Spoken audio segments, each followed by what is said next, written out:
Hamon pa rin sa Agriculture Department ang pagpapababa sa presyo ng bigas sa bansa. Kaya ang pagpaparami raw ng Kadiwa Center sa iba't ibang bahagi ng Pilipinas at pagbebenta nila ng murang bigas ang paraan para mapababa sa 40 pesos to 42 pesos ang presyo sa kada kilo ng bigas sa merkado. Si Sheena Torno magbabalita.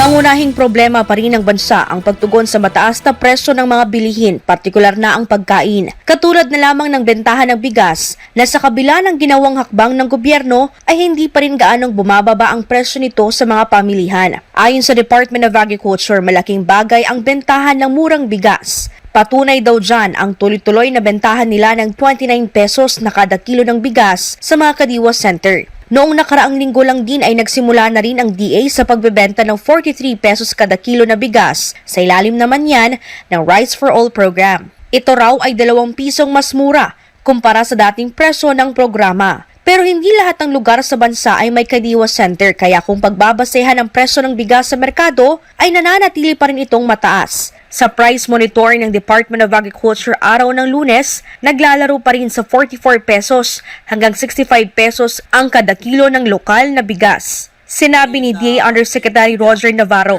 na nagsimula ng mag-ani ng palay ang mga bansang pangunahing inaangkatan ng Pilipinas ng bigas. Ngayon, nag-harvest na. Actually, nag-harvest din yung ibang bansa. For example, in Vietnam or in India, they're starting already a new crop. So, babagsak yung presyo, international price, dapat babagsak din sa atin. Ang problema nga raw ay bakit hindi pa rin bumababa ang presyo ng bigas sa Pilipinas sa kabila ng pagbaba sa presyo nito sa pandaigdigang merkado. Ang problema sa atin, babagsak ang presyo ng international price, pero sa atin, mataas pa rin yung presyo sa merkado. Ibig sabihin, something is wrong, no?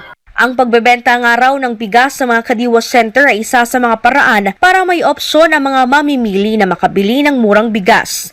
So, kailangan ang Kadiwa will intervene para ma-stabilize, equalize yung price natin to 40 or 40. Sa ngayon, nasa 500 na mga Kadiwa store ang binuksan ng Agriculture Department sa iba't ibang bahagi ng bansa. Nasa 40 na rito ay nagbebenta ng tig 29 pesos at tig 43 pesos naman na bigas. Target pa nga ng Department of Agriculture na pataasin sa 1,000 at 500 na mga Kadiwa store upang mas marami pa raw ng mga Pilipino ang magkaroon ng access sa mas murang bilihin.